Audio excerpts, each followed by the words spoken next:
Welcome to my vlog. Please support my channel, Kalinga Premo Official and Kiliti Junior TV. Live tayo mga lods. Samahan niyo ako mag-almusal. Ito ang aking almusal. Yan. Yan. Okay. Samahan niyo ako mag-almusal ngayon. Ngayong araw na ito ay August 14, 2026. Araw ng Biyernes. Kain tayo mga lods.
Sinaman mo ng hotdog tapos hindi mo naman kinain.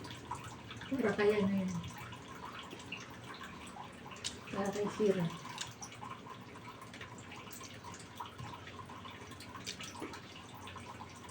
Kay Sira yan. Tapos bigyan mo ng tubig.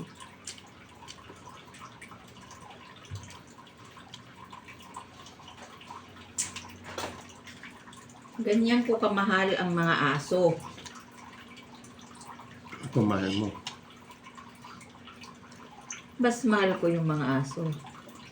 Ako mahal mo. Mas mahal ko nga yung mga aso, sabi ko sa iyo. Hindi kayo magsama. Matagal na kami nagsasama niyan. Ano ka ba? Matagal na kami magkakasama ng aso. Kayo na lang magsama. Kaya yung loyalty nasa aso. Ani, yung aso, nagpakinabang yan. Kayo na lang magsama. Nagsasama naman kami dito. Dati na, wala ako. Magkatabi kami sa ilan.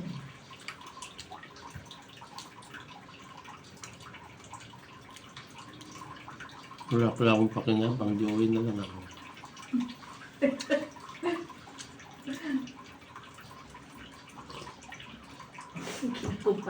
Ba't kinakumpara mo ang sarili mo sa aso? Ano ko ba?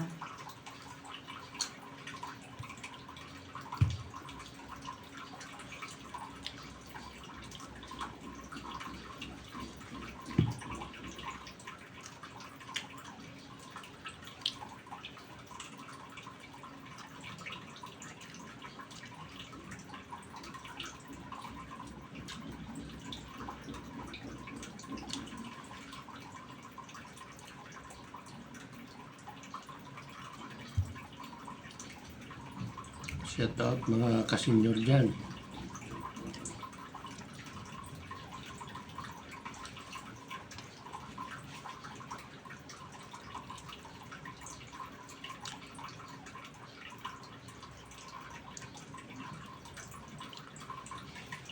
Maulan pa rin dito sa amin. Bakit sa kanila ba hindi maulan?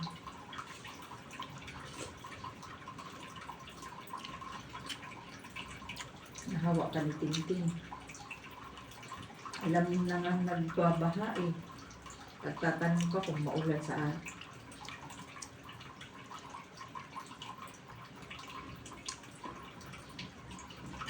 Isa lang naman ang daan ng palabas sa subdivision.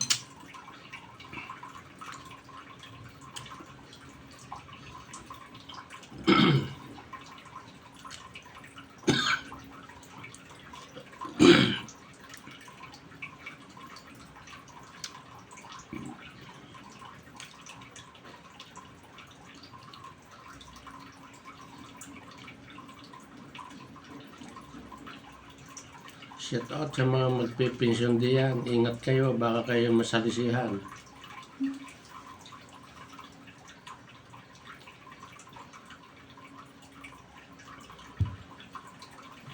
Marami ngayong mandurugas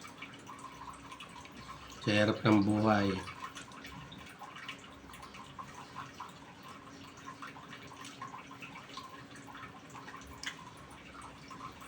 Pension din ngayon, alam ko, maraming mga pumunta ng bayan, yung mga taga-bukid, pupunta ng bayan para lang mag-withdraw. Ingat kayo.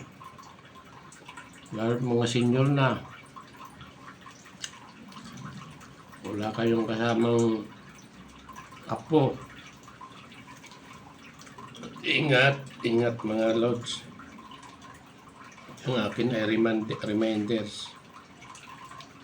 Dahil maraming mga pensyonado nakatira sa mga barangay, mga bukid.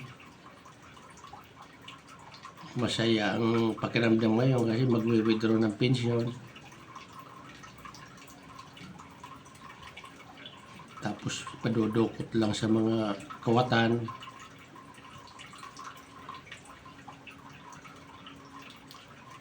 Pagbalik sa bukid, may mga pinamili, madami. Yun ang happiness ng mga pensyonado eh. Bibili ng mga maintenance, mga pang-araw-araw gamit sa bahay. Gano'n na gano'n ang galawan ng mga pensyonado eh.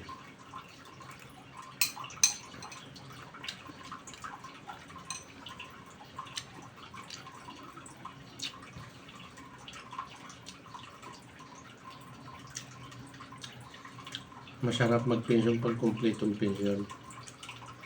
Pero yung mga bat-bat sa loan, ay taste mo na.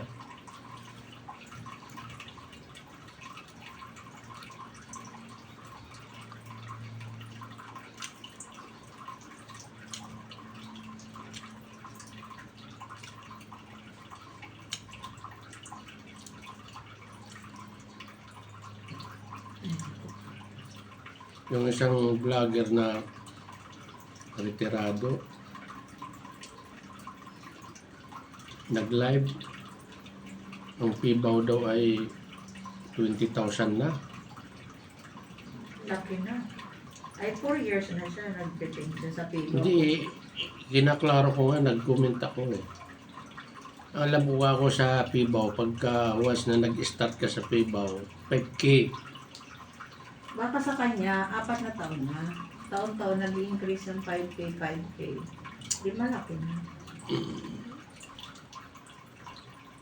5K talagang alam ko, pero naano na yan eh. Binatigos na yan sa Congress. Dadagdagan yung naano na yan, na-request na yan dati. Ginagawang may nagsuggest na 10,000, may 15 mil. Kasi wala nang increase. Meron pa din. Ibig sabihin, sa taon-taon kasi nagtataas ang mga bilihin. Tapos yung pibaw ay naka-stack lang sa 5K. 5K, mag-increase taon-taon. Mga late, magkano lang yung 5K na yan? So, binatikos na dati yan eh, na tumahimik lang. May mga congressman na nag-recommend yan. Taasan ng pibaw. Saan nga naman pupulutin ng 5K. Sa mahal ng gamot. Mahal ang bilihin. Kaya si Colonel Busita, nag-vlog na rin para ang vlog niya tulong sa mga riders. O, tingnan mo ngayon. Siguro sumasahod na rin. Ang tagal na. Ang tagal na rin nagbablog. Kaya lang hindi pa milyon. Pag nag-milyon yan siya, lalong maraming tutulungan niya. Tapos kakandidato uli ng baka susunod senador na. Kilalang kilala na siya ng Pilipinas. Kanyang platform ay pagtulong.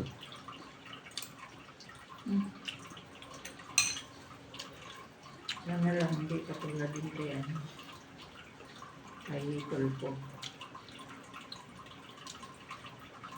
Tulpo Brothers parang nawawala sa media. Parang nagpa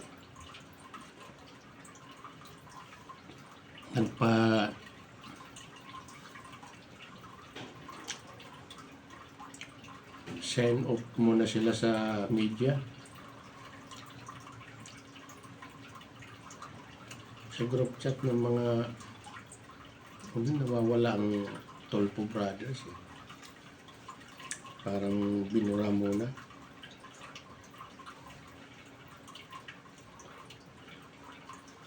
Umiinit sila sa media.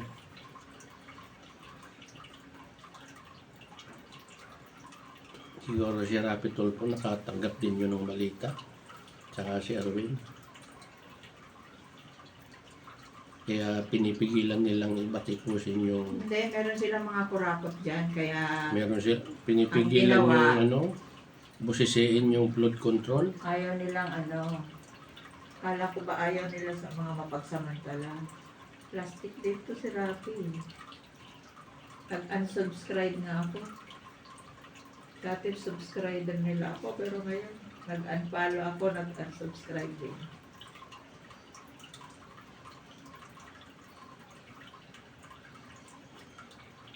Ayaw ko na sa kanila. Sayang ng boto ko sa kanila.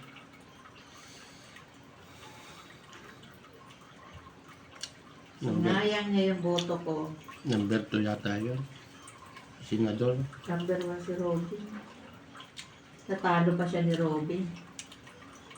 Kaya nainis siya isang Robin Padilla Pero lang. si Robin sa susunod na eleksyon, bagsak na yan. Hindi Ang daming nahihinaan si performance. Hindi Anong nahinaan? Ang dami niyang ano. Ay di malalaman sa eleksyon. Naku. Nasusunod ka mo. Ang bumabati ko sa kanya ngayon, mga Marcos lang. Mga Marcos vlogger lang. Mga bayaran Marcos lang. Pero sabihin mo na Kita mo naman sa sesyon ng Senado. Tingnan mo naman. Puro Tagalog. Honey, sa Japan, hindi sila nagsisisyo ng English. Bakit ang mga Pilipino napakatanga? Ba't kapag Tagalog ang isang tao, binabatikos nyo? Tingnan mo si Duterte, hindi nag-i-English. Bisaya ang sinasabi niyan. Pero sikat sa buong mundo. Dapat nga ipagmalaki nyo yung yung sarili nyong salita. Pero bakit hindi nyo? Sa China, hindi sila nagsasalita ng ibang language.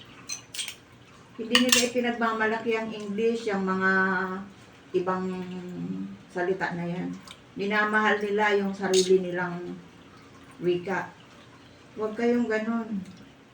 Sasabihin nyo, panatang makabayan. Nasaan doon ang makabayan kung English pala ang gagamitin nyo? Nanumpa pa kayo. Tinaas nyo pa yung Hindi nakikita sa pagiging Inglesero yung katalinuhan ng tao at pagiging matino. Panay nga ang English mo, kurakot ka naman. Sige nga. Tumitingin ka sa ganun, hindi batayan yun. Upload mo yan para malaman ng tao. Hindi nakikita yung pagiging matino, pagiging tapat sa kapwa, pagiging tapat sa mamamayan Pilipino, yung pag-English. Yan, si Rapi Tulfo. Inglesero yan eh. O nasan ngayon? Hindi ako bumuboto sa artista, pero nung si Robin ang kumandidato, binoto ko yan. Binoto ko rin although si Rapi. Kaso gago eh. pakitang tao. Ang natutulungan lang naman yung mga OFW, mga broken family, diyan lang naman siya sumikat eh. Pero pagdating sa paglilingkod sa buong bayan, wala. Kumakampi sa mga adik, bangag. Tapos sasabihin niya, galit siya galit ako, sir, sa mga adik. Nako, tatay, galit ako sa nambubugbog ng asawa. Eh, yung pumatay na mga adik, hindi siya galit. Ngayon, may pinatay sa Tondo, nanay, tatay, kapatid, anak, pinatay, asawa. Sa Tondo, isang buong pamilya, minasakir. O, sino pumatay? Yung adik na anak. Sariling kapamilya, pinatay. Saan ka nakakita niyan? Kaya, ang dapat sa Pilipinas, dahil ang Pilipino, mga matitigas ang ulo, hindi masunurin. Mahilig lang mamuna. Mahilig magmayabang. Oh. Dapat talaga kami nabakal. Dapat si Duterte talaga ang pinatagal na maging presidente.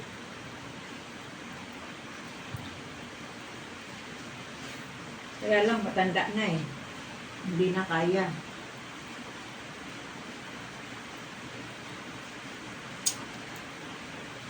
Tingin kayo sa puro English. Hindi na ngayon tumitingin ng tao. Ang mga butante hindi na tumitingin sa pa-English. Ay, ang galing mag-English. Oh, ang galing nga mag-English. Yan, si Bangag. Si BBM. English hero din yan. Oh, ano nangyari? Piruin mo, sasabihin lang niya, kasama pa si Rimulya. Pumunta sa mga taga-squatter, ang explanation ganito. Ang dami kasing nahulog na tubig. Marami kasi ang nalaglag na tubig. Mahigit 1 metro, kaya tayo nagkaganito. Diyos ko, anong nalaglag na tubig? Idol nyo na yan. Ina-idolize nyo kasi nag-i-increase yung pension nyo. Diyos ko, anong gagawin mo sa pension kung ang mamamayang Pilipino lunod na sa bahak? Ang dami naghihirap sa taas ng bilihin. Tapos ang sahod, pinigil pa yung 50 pesos na increase. Hinold yung 50 pesos na increase. Oh. Ano ngayon ang mga manggagawa na pinapahirapan nila sa buwis? O diba? Nga. Visit yung mga hanga kayo sa English niyo.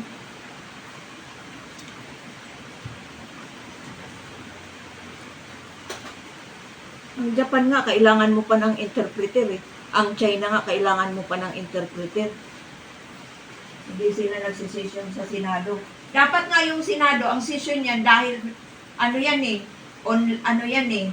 live telecast yan. Dapat yan, puro Tagalog ang sinasabi nila. Paano na lang yung mga ordinaryong mamamayan, yung mga hindi nakakaintindi ng Tagalog?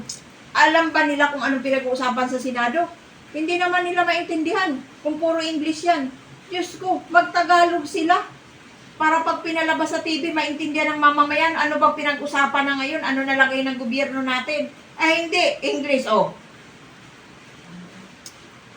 Paano yung mga walang pinag-aralan na nakatapos ang elementary? Paano yung nakatapos ang high school na mahina sa English? Oh, hindi naintindihan. Puro lang oo.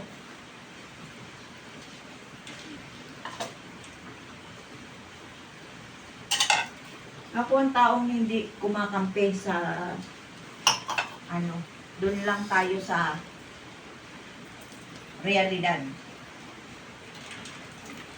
Mga Pilipino mayayabang pa English pa. Sarili nilang English, hindi nila naintindihan. Tama ba yun? Tagalogin mo na lang. Kami nga mga Bisaya eh. Tapos na ako mga lods. Pag nagkita-kita, puro Bisaya ang lang